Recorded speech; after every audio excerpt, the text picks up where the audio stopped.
David and I were both mute. On David's birthday, his childhood friend gave him a box of condoms. I was dumbfounded. But he seemed pleased, signing rapidly/fluently to her, "Megan, how did you know I liked these? Don't tell me you want me to show you how they work." The two of them were flirting right in front of me. Seeing my unhappy expression, Megan bit her lip, her voice full of feigned hurt. "If Sarah doesn't like it, I'll just take it away." Megan left dejectedly. David panicked and chased after her. That night, Megan sent me hotel room photos of her and David. I shredded the birthday gift I had prepared for David. Following my parents' advice, I went abroad to clear my head. I thought he and his childhood friend had already ended up together. Unexpectedly, he went to great lengths to find me and apologize. He cried, pulling at my pant leg and admitting his mistake, thinking I would forgive him. But I took a step back, looked at him with cold eyes, and slowly said, "David, you disgust me. I won't marry a mute man. It was just for fun. Why did you take it seriously?" On David's birthday, I got off work early, planning to go home and make David's favorite meal. But I saw David's childhood friend at the house. Megan. The two were huddled very close, looking at something. The look in David's eyes when he looked at Megan was full of suppressed love. Seeing me enter, Megan straightened up and said with a smile that Sarah was back.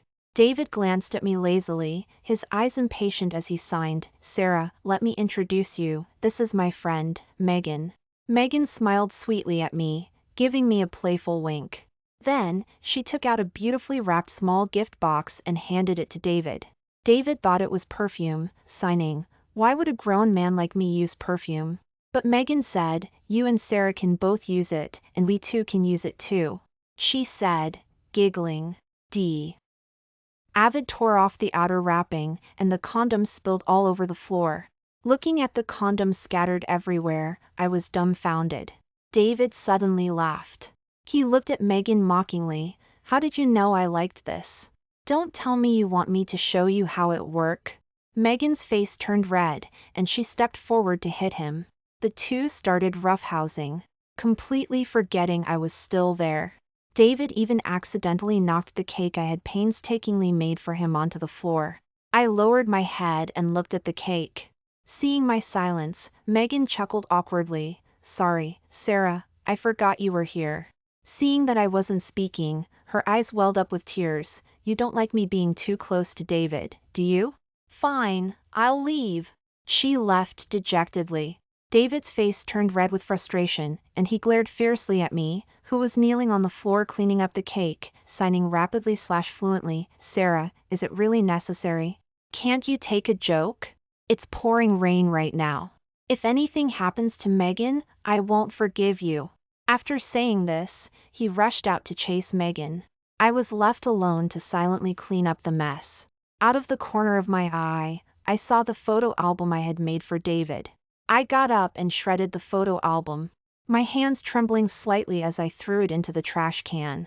In that moment, my heart ached excruciatingly. An hour later, David still hadn't returned. I had intended to ask if something was wrong. My phone received a message. Megan provocatively sent me hotel room photos of her and David. In the photo, David was kissing her lips with restraint. I expressionlessly tapped save to collect evidence, then blocked her. The next morning, David dragged me out of bed. He must have just gotten back, still carrying Megan's perfume scent. I asked him why he hadn't come home last night. He looked away guiltily, not answering my question. He just signed, signaling me to go to the dining table. On the dining table was a steaming bowl of chili. "I made it for you myself. Do you like it?" He looked at me smugly. "I can't eat spicy food." I looked at him calmly. His expression stiffened for a moment, then he quickly covered for himself. "Why don't you just get used to it? What's with being so picky all the time? I woke up so early to come back and cook for you," he said, signing. I suddenly laughed. David had always been like this. Never considering me, only caring about himself. We had dated for 5 years, and I was always the one who accommodated him. So he thought I should just do as he said. Ignoring the sorrowful look on my face, he pulled a cheap ring from his pocket and forcefully put it on my finger. When we have time, let's go see my dad and mom and discuss the wedding. I stared blankly at the engagement ring on my hand. This proposal had no carefully prepared ceremony. No witnesses to share the happiness. Only David's casual attitude. He had just bought a cheap ring to go through the motions. I'm allergic to metal. My finger quickly started to itch. David breathed a sigh of relief, completely forgetting about my metal allergy. He just felt he had completed the important task of proposing. He was certain I would marry him. After all, I had loved him for 5 years. He looked at me with confidence, signing instructions. Tonight, come with me to my birthday party/social event. Make sure you dress up nicely, don't embarrass me. He sent a message to his assistant to send me a dress. Then, without even looking at me, he left the house. At 6 o'clock that evening, David led me into the venue. Everyone's gaze turned towards David and me. After all, a mute CEO and a mute heiress/daughter of the wealthiest family. They were a couple who would attract attention anywhere. Megan Lowe okayed at David happily. She familiarized herself by linking her arm through David's. May I invite David to be my dance partner? She looked at me with a smile, but her words were directed at David. David didn't hesitate to release my hand and followed Megan onto the dance floor. As Megan left, she shot me a provocative look. After the dance, David brought Megan over to me. Holding a wine glass, she glanced at me condescendingly and said regretfully, Sarah is good in every way, it's just a shame she's mute. I wonder if it will affect the children later. I watched her quietly. I wanted to see what kind of trouble she was trying to stir up. Megan thought the people at the party/social event would point and whisper about me.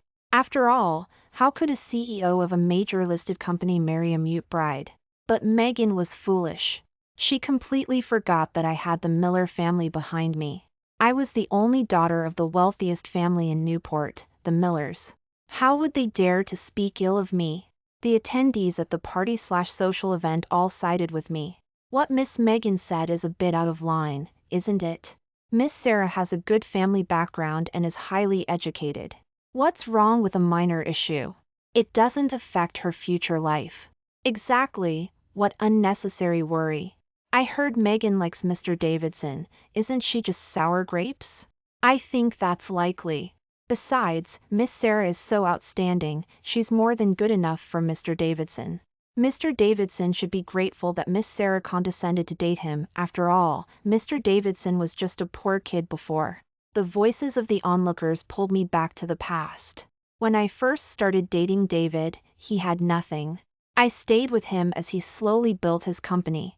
During the initial startup phase, I went everywhere to attract investment, facing unreasonable demands from some clients, which I had to endure and navigate despite my discomfort. At that time, David didn't have money for rent. We could only rent a small basement apartment, eating instant noodles every day. But I loved David back then, and I found it sweet. Later, things slowly got better for us. David promised me he would marry me someday. He said in this life, he would only love me. It was a shame, though, that vows are the most fragile things. A gust of wind, and they disappear like smoke. My thoughts returned to the present. Megan was on the verge of tears from what everyone was saying. She looked at me pitifully and, pressured, had to apologize to me. I'm sorry, Sarah, I shouldn't have said that about you. I apologize. I didn't move, looking at David standing next to Megan. David's face was livid as he looked at me. He stepped forward and met my gaze. Who told you to bully Megan? He signed to me with a grim face, his eyes full of anger. Apologize to her. I stubbornly looked up, a cold smile on my face as I faced David. How was I bullying Megan? I was mute, I couldn't even speak. Seeing me unmoving, David's face turned red with rage. He handed me a glass of wine, insisting I drink it. As if it were an apology to Megan. I refused. I was allergic to alcohol, he knew that. But he forcefully grabbed my chin and poured a glass of wine down my throat. I choked, my face and neck turning red, coughing miserably while leaning on the table. David placed the wine glass on the table and looked down at me, his eyes full of disdain. You're allergic to alcohol, aren't you? I don't see anything happening after you drank it. He signed dismissively. Everyone was shocked by this scene. Megan chuckled lightly and stepped forward, looking at me innocently. Sarah, really, why would you lie? You know David hates liars the most. I didn't have time to deal with her, I just felt like I was suffocating. I clutched my throat in agony, gasping for air, trying to push out the swelling sensation in my stomach. David pouted, looking at me impatiently, signing sarcastically, I want to see how long you can keep up this act. I couldn't hold on any longer and fell to the ground with a thud. Someone realized something was wrong and rushed forward to check on me. Seeing my face red and swollen, they frantically called emergency services/911. In the second before I lost consciousness, I saw David holding Megan in his arms, gently patting her back to comfort her. David, if I wake up unharmed, I will definitely not let you get away with this. I was rushed to the hospital. My dad heard the news and didn't care that he was still in a meeting. He left a group of company executives and rushed to the hospital. The doctor said it was a blessing in disguise. My vocal cords should have been unable to speak. But because of my alcohol allergy, the irritation from the alcohol slowly restored my voice. My dad and mom stood outside, holding the doctor's hands, thanking him repeatedly, tears streaming down their faces. When I woke up, my eyes were met with a blinding white. From the time I was taken to the hospital until I woke up, David had never come to see me. My dad sat by my hospital bed, carefully asking if my throat felt uncomfortable anywhere. I instinctively tried to sign. My mom cautiously suggested, Sarah, try to make a sound with your voice. I gave a slight cough. Apart from a little soreness, there was nothing unusual about my throat. My throat is just a little sore, Mom, otherwise I'm fine. A slightly hoarse but clear voice emerged. I froze, unable to believe it came from my mouth. My parents looked at me with joy, their eyes shining. After things calmed down, my dad advised me to break up with David. Sarah, Dad has to give you some advice. You and that David are still not a good match. For a man like him, it's fine to just have fun, but never take it seriously. My dad earnestly tried to persuade me. My mom nodded repeatedly. I looked down at the cheap ring on my hand and took it off. Without hesitation, I threw it into the trash can. The skin around where the ring had been was already starting to itch and turn red, as if it couldn't withstand the test of time. Just like my relationship with David. Something easily obtained is not cherished. In the quiet room, my voice was cold. Dad, Mom, don't worry, I'll give David a big gift. During the week I was in the hospital until I was discharged. David never came to see me, not once. He only sent me a message, asking if I was okay in a lukewarm tone. After I replied, he said he was busy with work lately. He asked me to be understanding. Rubbing my phone, I gave a cold laugh. I really should be understanding of him. After being discharged, I went straight home. But I didn't expect to witness a shocking scene at home. David and Megan were tangled naked on the couch. It was clear they hadn't been doing anything good. Seeing me return, David frantically grabbed the thin blanket/throw blanket from the couch to cover them both. Megan's voice was somewhat panicked. Sarah, David. David was afraid I was cold, so he was just trying to warm me up with his body. This lame excuse almost made me laugh out loud. I looked at the two of them with cold eyes. After David and Megan got dressed, he glanced at me guiltily and signed an explanation. Megan and I are just friends. Don't think too much. Do just friends get naked together? I couldn't be bothered with him. I opened my phone and sent a message to the property manager. 5 minutes later, the property manager arrived and kicked David and Megan out of my mansion, along with all of David's belongings. I stood by the mansion door, watching their disheveled state with satisfaction. I felt a sense of triumph. D.A.V. I thought that because I was dating him, everything I owned was his. Even my dad's Miller Corporation was his. Wanting everything? How ridiculous. I looked at David. David's eyes were red with rage. He had always been a selfish and incompetent fool. If I hadn't been by his side during the initial startup phase, helping him strategize and genuinely caring for him. Plus, I was the only daughter of the Miller Corporation. Those executives gave David some face because of my dad. Otherwise, him building a successful career on his own? It would have been good if the company hadn't gone bankrupt and been swallowed up. David signing rapidly/fluently, Sarah, do you even want to marry me anymore? Don't forget you're mute. Who would marry a mute woman? Only I am willing to marry you. If you dare not let me in today, believe me, I'll break up with you. Then even if you beg me, I won't get back together with you. Ignoring his signing, I yawned and turned to enter the mansion. I contacted a cleaning service and had the house cleaned from top to bottom. I found the places David had touched to be dirty. That night, an unknown number sent me a picture. The picture showed David peeling an apple for Megan at a hotel, his expression tender. He looked serious, and his eyes held deep affection for Megan. I sighed. I hadn't originally intended to get revenge on David so quickly. After all, we had dated for 5 years, I should at least save him some face. But it seemed Megan had no sense. If that was the case, then she shouldn't blame me for being ruthless.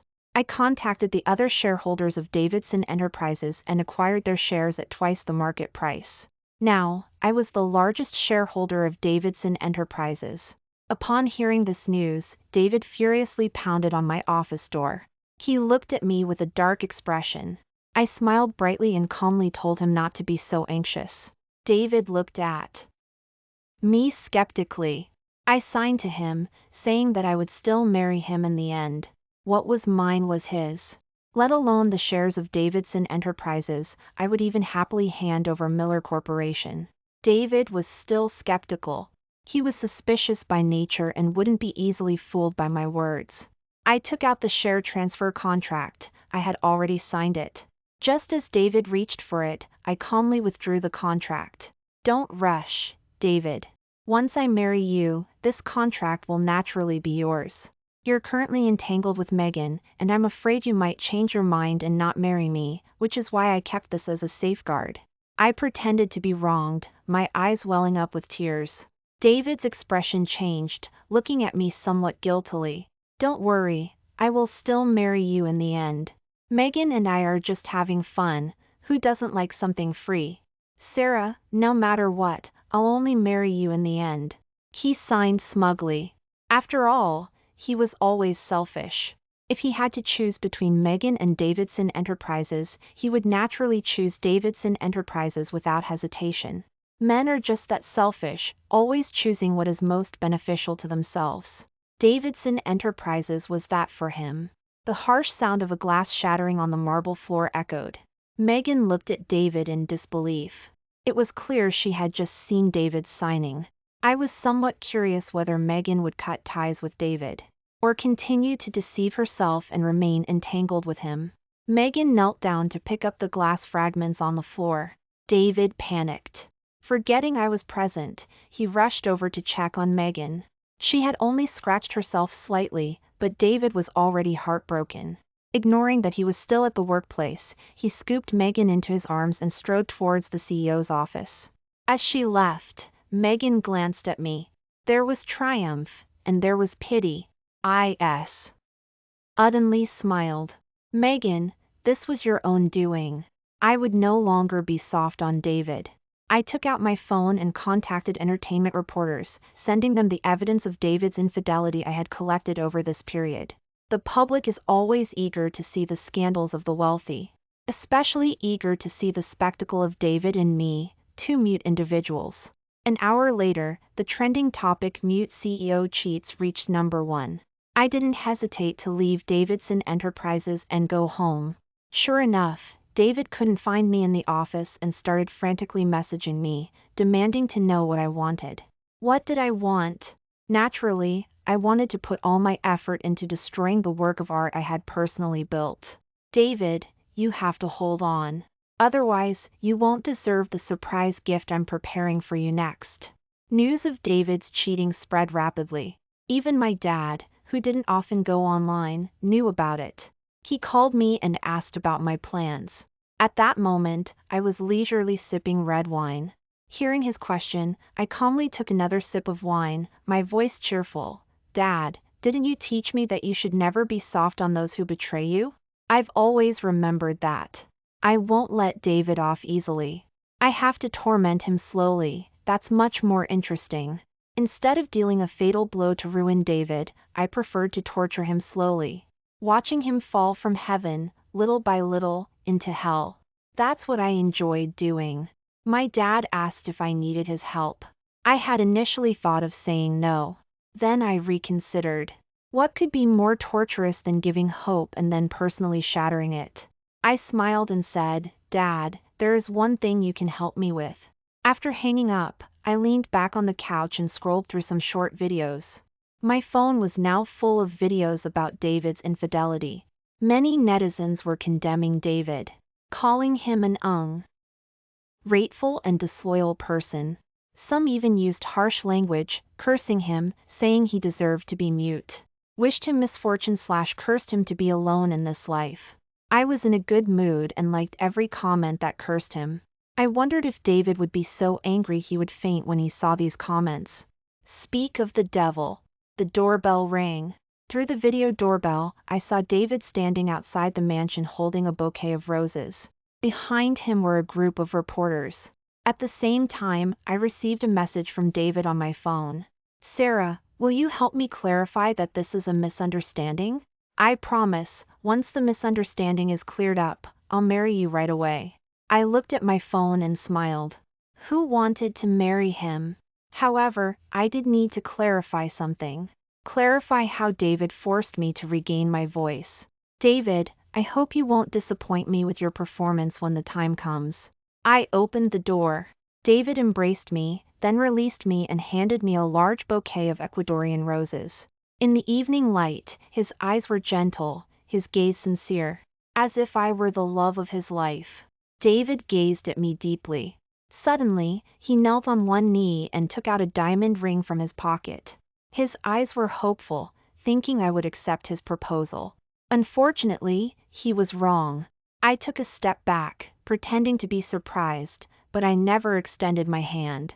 The eyes of the surrounding reporters flickered between David and me. They were already half believing the stories of David's infidelity. Now, seeing me like this, it completely confirmed his cheating. Shudder sounds rang out one after another. David almost ground his teeth, but he had to endure it in front of the cameras. He pulled me inside. David had also brought a sign language interpreter. After settling down, David smiled at the camera. Mr. Davidson, regarding the trending news online about your infidelity, what is your stance on this? A reporter was the first to pose a question. David gripped my hand tightly, his strength almost breaking it. He released my hand and signed to the interpreter. On my hand, there were 5 clear marks/fingerprints. I casually raised my hand to adjust my hair. A reporter noticed the marks/fingerprints on my hand and moved their camera closer. The interpreter translated David's meaning. He said that online rumors were just rumors and shouldn't be taken seriously. After all, in this era, many things eventually turn out to be the opposite of what they seemed. I suddenly looked up at David and spoke slowly. But David, your infidelity is a confirmed fact. A line of clear tears fell from my eyes. The reporters looked at me in shock. After all, wasn't the only daughter of the Miller Corp CEO mute? How had she suddenly recovered? Even more shocked was David. He stared at me in disbelief, opening his mouth and letting out a few short sounds, unable to produce any more noise. Facing the cameras, I slowly recounted how David had deliberately made things difficult for me at the party/social event that night. The reporter's eyes towards David were filled with indignation. After the interview, David slumped onto the couch, his face ashen. The reporters had already left. You should leave too, shouldn't you? I looked at him coldly, ordering him to leave. David's eyes were red-rimmed, and he looked at me piteously. Sarah, will you still marry me? Will you still give me the share transfer contract? He signed frantically. I scoffed. Even now, he was still thinking about Davidson Enterprises. I sighed, my voice filled with regret. David, I was planning to give it to you tonight, but I deliberately paused. Hearing this, David couldn't care less about being sad. He suddenly stood up and grabbed my shoulders, wanting to know why I had hesitated at the end. He made an ah sound, then signed to me, but what? Anxiety was visible in his expression. I looked at Megan standing outside the door. It's a shame, Megan cried and begged me, saying she couldn't live without you. You deserve better, David, not someone like me who's the best. David suddenly lost all strength, collapsing onto the couch in despair. His head was bowed, I couldn't see his expression. Outside the door, Megan looked at me triumphantly. David suddenly got up and strode quickly to the door, pulling Megan inside. He slapped Megan several times right in front of me. Then he forced her to kneel before me. Megan looked at David in confusion, with several large handprints on her face. She couldn't believe David would hit her. I couldn't believe it either. Sarah, I'll make her apologize to you, okay? Just please don't break up with me. He and Megan knelt before me together, tears streaming down his face. He wasn't truly remorseful. He was scared. Scared that I would actually break up with him. After all, I was now the largest shareholder of Davidson Enterprises. I could swallow Davidson Enterprises without breaking a sweat. That was his life's work. I suddenly smiled, bending down and looking directly into David's eyes. Well, I'll think about it. I didn't say I was breaking up with him. Nor did I say I was getting back together with him. I liked keeping him hanging, watching him spiral into anxious overthinking. That was the most agonizing way to torture David. David, make me happy, and maybe I'll marry you. Then Miller Corporation will be yours too. Faced with such a huge temptation, David couldn't possibly remain unmoved. And I had calculated precisely on this point of his. I was a little excited to see if David would break down and go crazy when he found out what I was going to do to him next. After that night, Megan completely gave up on David. She never appeared before me again, and David began to pursue me passionately again. Every day, he personally cooked the meals he thought I liked. He constantly came to my office at the workplace to check on me and show concern. When he found out I didn't like the food he cooked, he didn't get angry. He just started learning to cook other cuisines for me. But I remained unmoved. Some employees whispered about me, saying I was ungrateful. Ungrateful? I raised an eyebrow. Again, I marveled at how this world favored men, even though I was clearly the biggest victim in this relationship. But they only saw David's efforts towards me, completely ignoring the grievances I had suffered. The next day, David fired the employee who had been gossiping. He looked at me smugly, thinking I would be touched. Ridiculous. I was no longer that naive young girl. 2 weeks later, I finally agreed to go out to dinner with David. The moment I agreed, he thought I had softened. A hint of impatience flashed in his eyes, but he quickly hid it. Just so happens my dad also said he wants to meet his future son-in-law. I said with a smile. David looked excited and nodded frantically. If he could make my dad happy, maybe my dad would help him out for my sake. Then he wouldn't have to struggle so much. Watching him full of anticipation, signing to me how much he was looking forward to tomorrow's dinner, I almost couldn't help but laugh. The next second, David's phone rang. My sharp eyes glanced at it. It was Megan calling. He looked a little flustered, made a gesture to me, and said he needed to handle something for work. I nodded. Watching him walk away, I just found it amusing. David, you really didn't disappoint me. The next day, David was half an hour late for dinner. He rushed in, and there was even an ambiguous red mark on his neck. My dad looked at it several times, and David covered his neck defensively. After the food was served, my dad cleared his throat and looked at David. David gripped his knife and fork/cutlery, his fingers trembling slightly. Young David, you and our Sarah have dated for 5 years now, so I'll be blunt. David looked at me nervously. I smiled at him. He breathed a sigh of relief and looked at my dad confidently. He thought my dad had invited him to dinner today to formally entrust me to him. Unexpectedly, my dad's tone changed. I don't see any intention of you marrying Sarah. If that's the case, then you should just separate. Don't waste each other's time. David froze when he heard this. I quietly looked at David. His reaction did not disappoint me. A look of bewilderment flashed across his face. He opened his mouth but couldn't say anything. David anxiously signed to me, Sarah, did Mr. Miller misunderstand? I didn't say I wouldn't marry you. Help me explain to Mr. Miller, I really want to marry you. My dad spoke coldly from the side, young David, I didn't misunderstand, I can understand signing. You treated my daughter so poorly at a party/social event like that. From that moment on, I decided I would make my daughter break up with you. Stop signing, it annoys me. I softly reminded my dad, Dad, did you forget something? Didn't you say you would help me with something? David frowned. His intuition told him that what was waiting for him next was not good news. Sure enough, my dad made a phone call, instructing them to acquire Davidson Enterprises. David looked at me in disbelief. He didn't believe I would agree to my dad acquiring Davidson Enterprises. The sound of knife and fork/cutlery clattering onto the floor echoed. David's face was a mix of emotions. There was unwillingness, and there was regret.